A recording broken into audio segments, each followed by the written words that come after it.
I felt my hands start to shake as I stared at the letter. The words blurred together, but three of them stood out like they were written in fire. Account permanently closed. That couldn't be right. I had checked my retirement account just 6 months ago. Everything was fine. More than fine, actually. After 35 years of teaching high school English in this small coastal town, I had managed to save a comfortable nest egg. Nothing extravagant, but enough to live out my remaining years with dignity and maybe take that trip to Ireland I had always dreamed about. But according to this letter from Coastal Community Bank, my account had been closed 3 months ago. All funds had been transferred out. By me, apparently. I sat down at my kitchen table, the same table where I had corrected thousands of essays over the years, and tried to make sense of it. The morning sun was streaming through the window, hitting the framed photos on the wall. My late husband, Thomas. My son Michael at his college graduation. Michael and his girlfriend Jessica at the beach last summer. Michael. The thought hit me like a punch to the stomach, and I immediately felt guilty for even thinking it. My son would never do something like this. He was a financial advisor, for heaven's sake.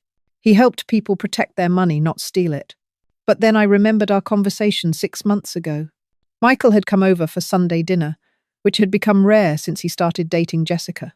She was 15 years younger than him, worked in social media marketing, and seemed to have very expensive tastes.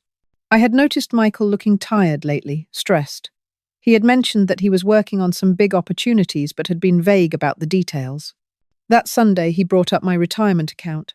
"Mom, I've been thinking," he said, pushing his pot roast around his plate. "You're just letting that money sit there in a regular savings account. With inflation, you're actually losing value every year." "It's safe, though," I had said. "I don't need to take risks at my age."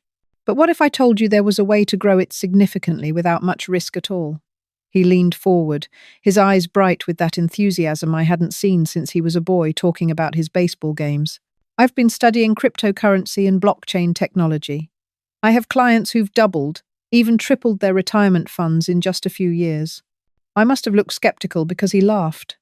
"I know it sounds too good to be true, Mom, but this is my job. I wouldn't suggest anything I didn't believe in. In fact, I've put most of my own savings into it. I don't know anything about crypto, whatever you called it," I had admitted. "You don't need to. That's why you have me. I can manage everything for you. All you need to do is sign some transfer papers, and I'll handle the rest. You'll get quarterly statements showing your growth. It's completely legitimate. I'm a licensed financial advisor, remember?" He made it sound so simple, so safe, and I wanted to believe him. He was my son, my only child, and he was a professional in this field. If I couldn't trust him, who could I trust? So I signed the papers. He said it was just to authorize him to make trades on my behalf, to move the money into better investment vehicles. He explained it all in language that sounded professional and reassuring, full of terms like portfolio diversification and market positioning and asset reallocation.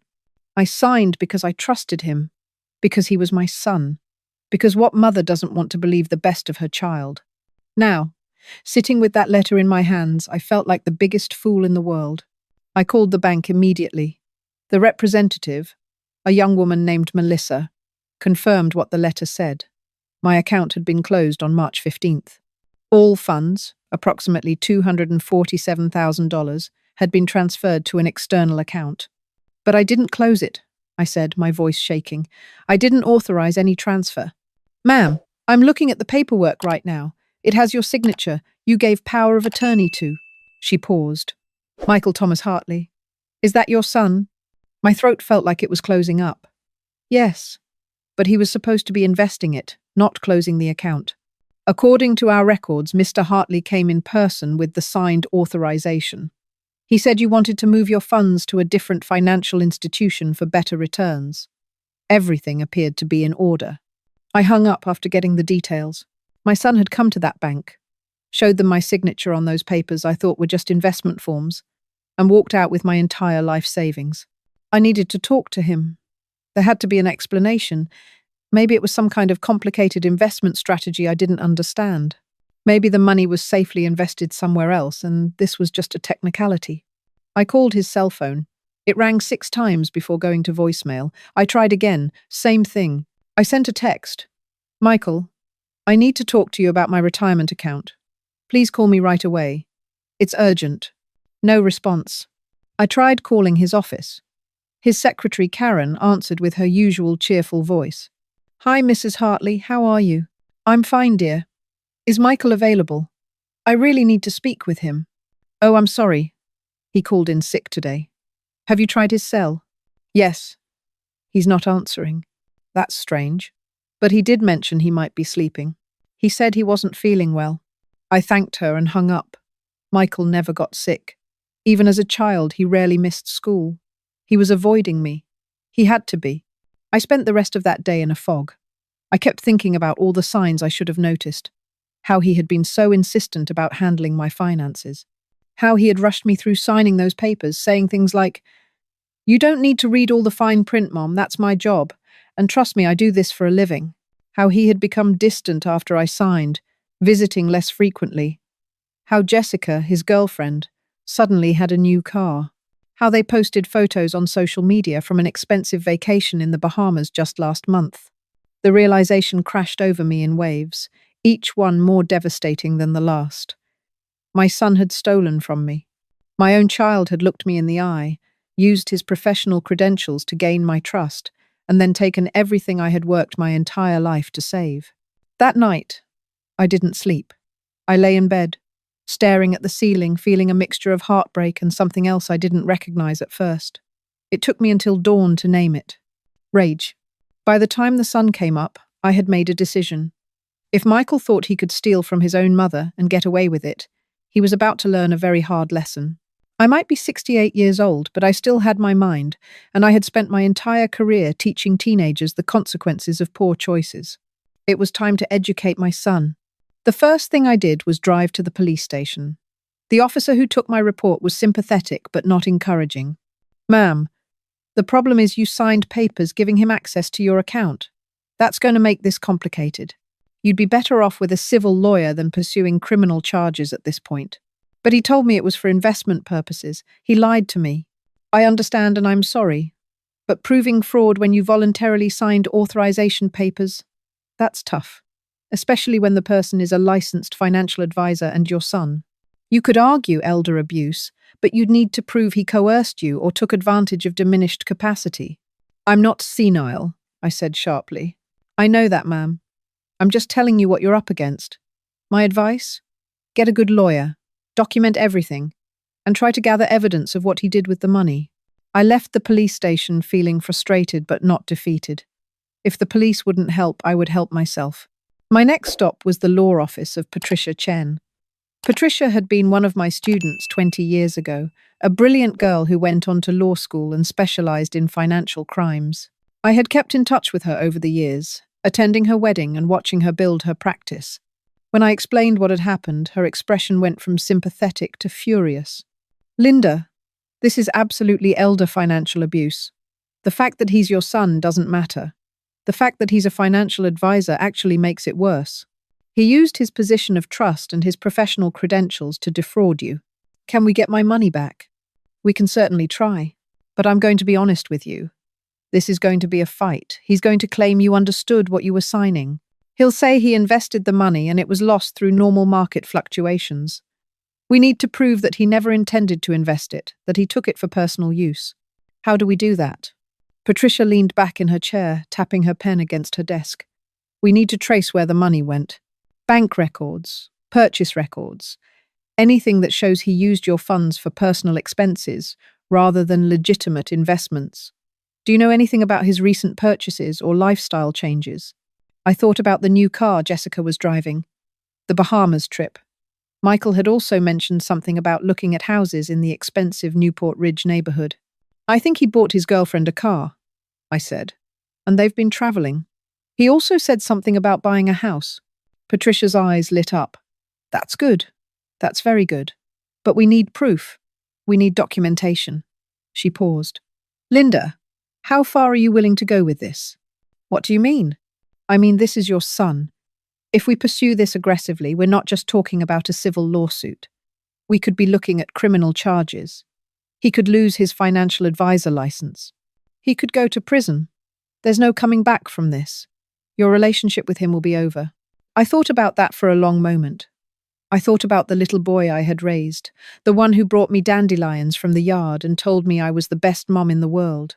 I thought about sitting with him through homework struggles and celebrating his achievements. I thought about holding him when his father died, promising him we would be okay. But then I thought about him sitting in that bank, signing papers to close out my account, taking everything I had worked for. I thought about him avoiding my calls. I thought about him laughing with Jessica on a beach in the Bahamas, bought with my money, while I worried about how I would survive my retirement. Do whatever it takes, I said. I want my money back, and I want him to face consequences. Patricia nodded. Okay, then here's what we're going to do. Over the next 2 weeks, Patricia worked with a private investigator named Marcus Williams. Marcus was a former police detective who specialized in financial crimes. He was expensive, but Patricia convinced me it was worth it. We need a paper trail, she explained. Banks records, property records, credit card statements. Marcus knows how to find these things legally. What Marcus found was even worse than I had imagined. Michael had transferred my entire retirement fund into a personal account under his name. Not a business account, not an investment account, a personal checking account. From there, he had made the following purchases. A BMW for Jessica, $48,000. Down payment on a house in Newport Ridge, $60,000. Mortgage payments for 3 months, $9,000. Bahamas vacation, $12,000. Designer furniture for the new house, $23,000. Credit card debt payoff, $35,000. The rest was still sitting in his account or had been moved to a joint account with Jessica's name on it. None of it, not a single dollar, had been invested. There was no cryptocurrency, no portfolio, no legitimate financial strategy. He had simply stolen my money and spent it. When Patricia showed me the report, I actually felt sick. I ran to her office bathroom and threw up. When I came back, she handed me a glass of water. I'm so sorry, Linda. I know this is hard. He looked me in the eye, I said, my voice barely above a whisper. He used his professional credentials. He made me believe I was making a smart financial decision. And the whole time, he was planning to steal everything. I know. And that's exactly why what he did is so egregious. He didn't just steal from you. He betrayed you in the worst possible way. Patricia pulled out another file. But we have him now. This evidence is solid. We can file a civil suit for the full amount, plus damages. And I've already been in touch with the state licensing board. When they see this evidence, they'll revoke his license. What about criminal charges? That's trickier. We'd need the district attorney to take it on. But with this evidence, I think they will. This is clear-cut fraud and elder abuse. I took a deep breath. Then let's do it. All of it. But Patricia held up her hand. Before we file anything, I want you to confront him. Face to face. Why? Because he doesn't know we have this evidence yet. If you confront him, I want Marcus there recording it. If Michael admits to anything, or if he tries to threaten you or coerce you into not pursuing this, that will only strengthen our case. She looked at me seriously. But I have to warn you, this won't be easy. You'll have to look your son in the eye and accuse him of stealing from you. Can you do that? Could I? 2 weeks ago, I would have said no. 2 weeks ago, I still believed my son was a good person who made a mistake. But now, after seeing exactly how calculated and deliberate his theft had been, I felt something hard forming in my chest where my mother's love used to be. Yes, I said. I can do that. We planned it carefully. I would invite Michael to dinner at my house. Just the two of us, I would tell him. We needed to talk. Patricia thought he would come because he would want to control the narrative, to try to explain things in a way that made him look less guilty. Marcus would be hiding in my spare bedroom with recording equipment. Everything that was said would be documented. I sent the text message to Michael that evening. I know what you did with my retirement account. Come to dinner tomorrow night at 6. We need to talk. Come alone. He responded within 5 minutes. Mom, I can explain everything. I'll be there. The next day felt endless. I cleaned my house, not because it needed it, but because I needed something to do with my hands.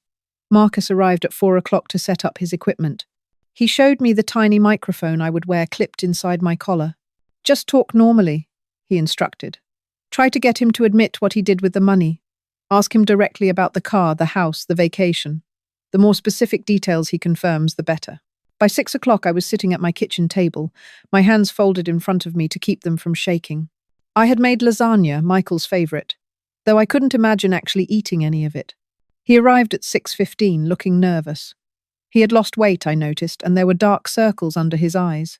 For just a moment, I felt a flicker of my old maternal instinct to ask if he was okay, to offer comfort. Then I remembered the BMW, the house, the Bahamas. "Hi, Mom," he said, hovering in the doorway. "Come in and sit down," I said. My voice was calmer than I felt. He sat across from me at the table, the same spot he had sat in for Sunday dinners his whole life. He couldn't quite meet my eyes. "Mom, I know you're upset, but I can explain." "My retirement account was closed in March," I interrupted. "All $247,000 was transferred out." "Where did it go, Michael?" He shifted in his seat.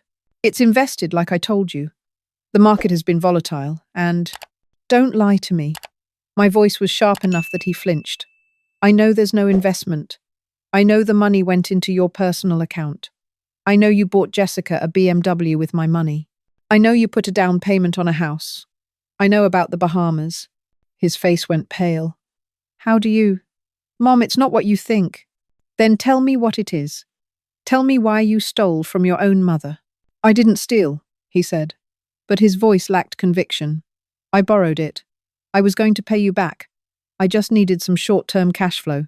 I had some investments that went bad, and I was in debt, and Jessica wanted—" He stopped himself.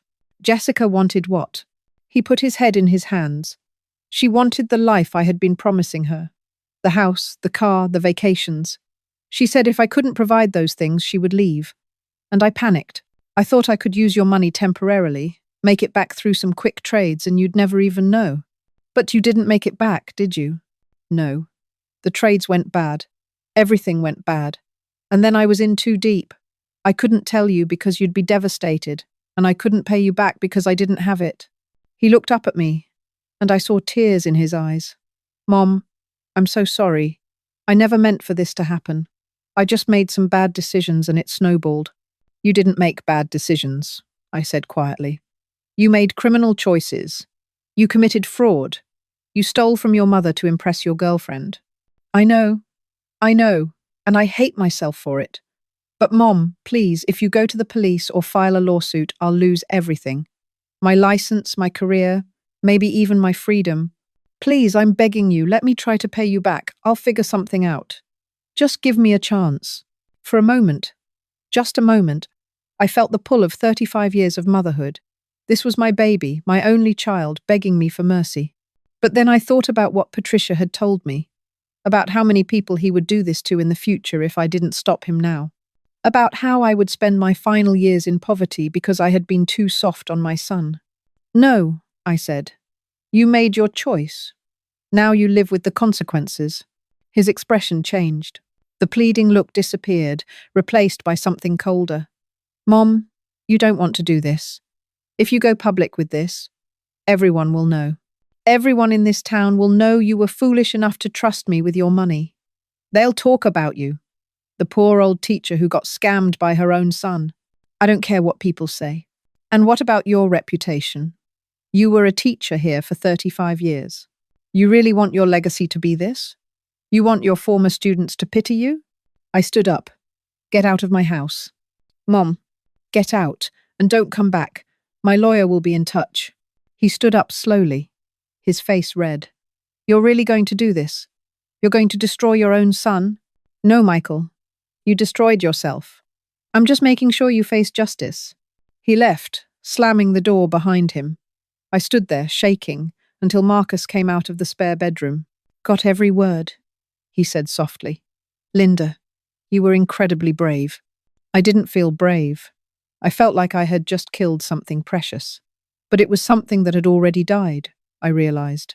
The son I thought I had raised didn't exist. Maybe he never had. The next 3 months were brutal. Patricia filed both a civil lawsuit and worked with the district attorney's office to bring criminal charges. The story made the local news. Local financial advisor charged with defrauding mother. People talked. Oh, how they talked. I went to the grocery store and felt people staring. Some former students reached out with messages of support. Others whispered that I should have kept it private, handled it within the family. Michael hired an expensive lawyer and tried to fight it, but the evidence was overwhelming. The recording from that dinner, the bank records, the purchases all tied directly to my stolen money. In the end, he took a plea deal. 12 years in prison for fraud and elder abuse, with the possibility of parole after 8. Loss of his financial advisor license. Permanent ban from the financial services industry. And he was ordered to pay back every penny, plus damages and legal fees. The house had to be sold. Jessica left him before the trial even started. The BMW was repossessed. Everything he had built with my stolen money disappeared. I got back most of my retirement funds, minus legal fees. It wasn't the full amount, but it was enough to live on with some careful budgeting. But the money wasn't really the point anymore. What I learned during those months was something I wished I could teach to every parent, every older person who thinks they're immune to this kind of betrayal. Trust is not the same as blind faith. Love doesn't mean ignoring red flags. And when someone shows you who they really are, especially when it comes to money, believe them. I also learned that 1 in 10 elderly Americans experience financial abuse, and 90% of the time, it's committed by family members. I wasn't alone. I wasn't stupid. I was simply a mother who loved her son and believed he loved me back. 6 months after Michael went to prison, I sold my house in our small coastal town. Too many memories, too many pitying looks. I moved 3 hours north to a different coastal community, a place where nobody knew my story. And I started a support group. It met every Tuesday evening at the community center. Older adults who had been financially abused by family members. We called it Family Fraud Survivors. In the first month, 8 people showed up. By the 6th month, we had 23 regular members. I heard stories that made mine seem almost mild. Children who had drained their parents' accounts while they were in the hospital. Grandchildren who had forged signatures on deed transfers. Siblings who had convinced their aging parents to sign over their homes. And in helping them, in teaching them how to protect themselves and how to seek justice, I found a new purpose.